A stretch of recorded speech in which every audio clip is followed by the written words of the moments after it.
Jo from Arrow and Kangaroo Cabinets. Today we're going to do the assembly of the Kangaroo and Joey main unit. The Kangaroo and Joey is a set of the main cabinet plus the 3-drawer Joey unit. The cabinet features the large quilt panel that is supported with 2 gate legs and can be folded down to reduce the size of the cabinet. It also features the airlift for the adjustable sewing surface, a removable front panel, so if your sewing machine needs a knee lifter, you can use it. The unit stores completely down in the cabinet.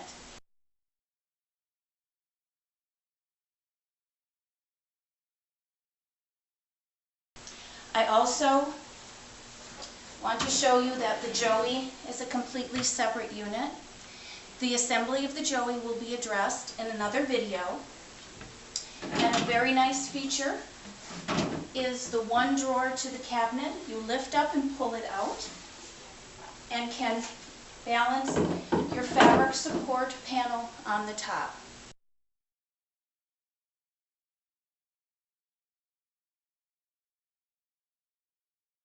We're going to start the assembly of our Kangaroo cabinet today. The first thing that you're going to do is open up the hardware bag.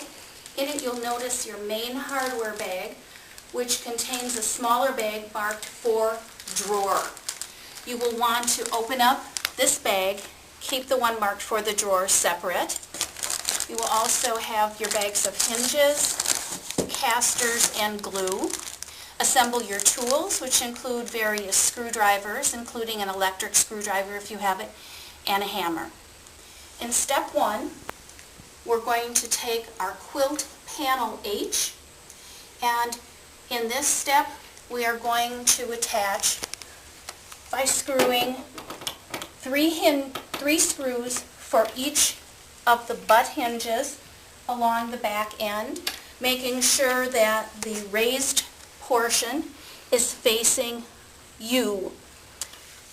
Also attach the 2 plastic ramps. Now we're going to start with step 2, and in step 2 we have our top of the cabinet, which is part A. I have it flipped over so that I can see all of the holes. There are 3 sets of holes along the cabinet. The larger holes will be for our wooden dowels. The smaller holes are for our cam bolts. Attaching a cam bolt is very easily screwed in to each of them, so a total of 6 cam bolts are installed into the top A. Now we're going to work on side panel D. We have the panel facing up. I can tell that because the groove, which indicates the back, is towards me. Along the front edge, I have a ball catch mount that needs to be attached with 2 of the A screws. 4 cam will be attached and put into the holes along the top and bottom. And we also have our wooden dowels to insert, 4 of them along the bottom and top. They do not go into your cam holes. We do advise a drop of glue. Now lastly, we're going to take the right hand side of the lifter rail and attach it with 3 of the screws, making sure that the top of the lifter rail is even with the top of the cabinet. You can identify the right hand side because it has the adjustment. Once that is done, we're ready to go on to the next step. Now we're going to start on bottom panel B in step 4, and we're going to offer you an alternate method. You can at this point install your non-locking casters onto the bottom side by taking a caster washer, which is from our small hardware bag, laying it down and tightening the caster in place. You may also wish to use your caster wrench to fully tighten it. I'm going to install all of my casters and come back. Now continuing on the top side of our panel B, we're going to install our 5 cam bolts. Again, the larger of the two of the holes sizes is for the wooden dowels. The smaller ones are for the cam bolts. We will also install the insert holder with 2 of the A screws. If you have chosen not to put your casters on, there is the step in the book that allows you to do it later, but it will require turning the cabinet over. Our division panel E is the next piece that requires pre-assembly. The other rail for the lifter will be installed using, again, 3 screws with the top matching to the top. On the reverse side, we have 3 cams to install.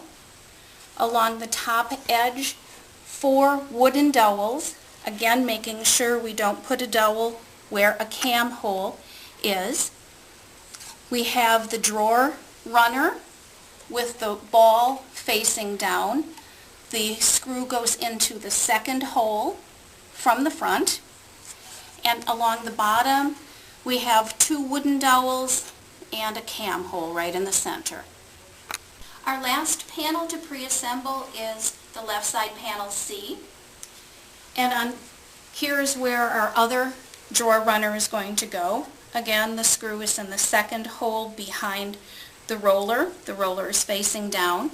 We have 4 cams to install, 2 top, 2 bottom, wooden dowels in the alternate holes along the top and 4 along the bottom.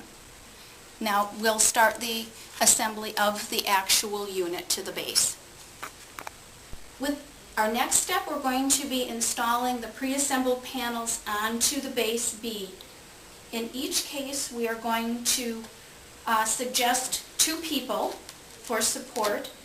Each of the panels is slid down so that the cam bolt fits into the cam hole and the dowel holes line up.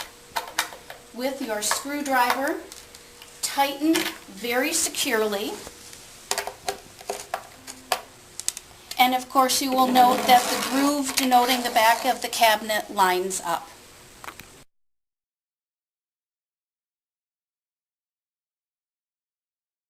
In step 8, we are going to install our back panel F onto our main unit. I wanted to point out that along the top edge are 2 sets of holes that are a greater distance than the 2 sets of holes on the bottom.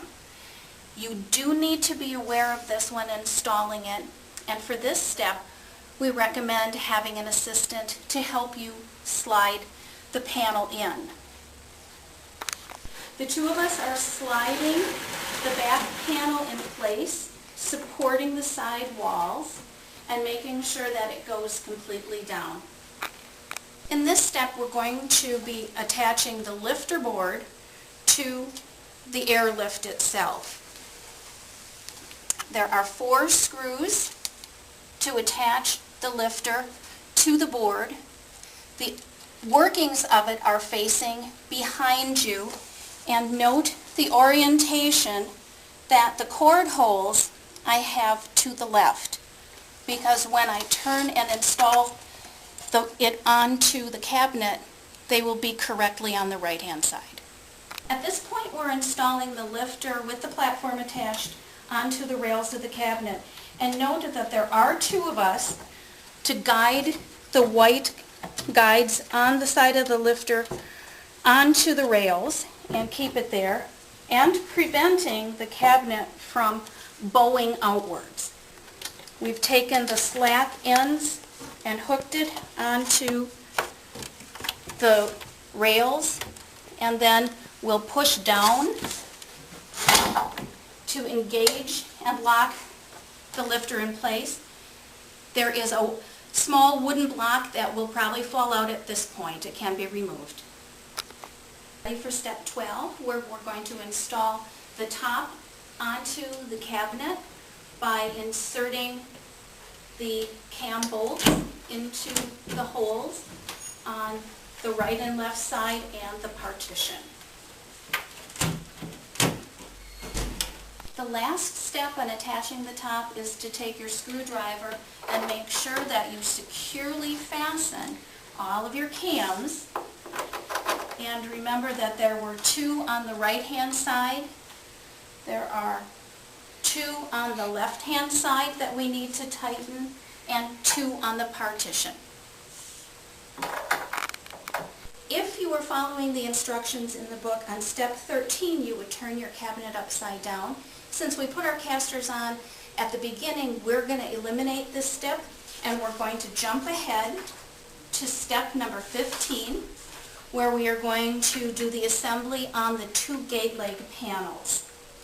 We're going to again attach our butt hinges with the articulating part forward, attach our caster bracket, the gate leg button, and lastly install the locking casters. There are no caster washers with this metal assembly.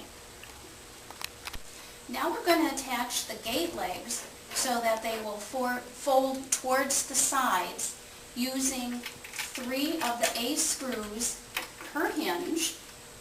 And at this point you may want to have somebody help support the gate leg panel so that you can screw it into the back.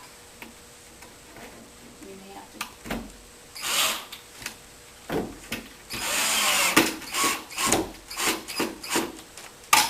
Now we've taken and balanced the quilt panel on the 2 gate legs, which have the locking casters, and along the back overhang of the cabinet are pre-drilled holes.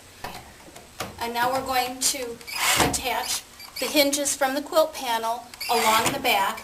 There are 4 hinges with 3 screws each.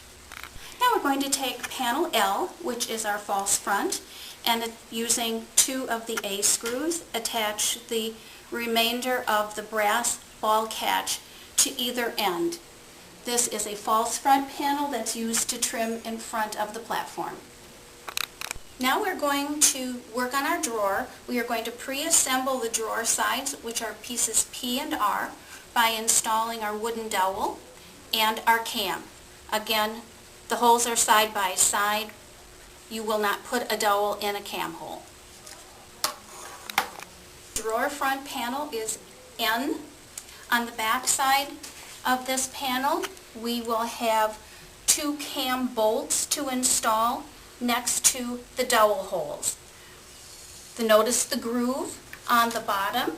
When we install our pieces, cam bolt into cam and wood dowel, we're going to make sure that the groove lines up and tighten the cam after that step.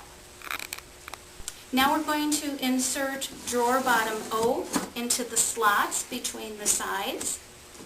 Take the back piece, put its groove on. This is piece Q, and with our 2 number 4 by 32 screws, we are going to secure Q between R and P.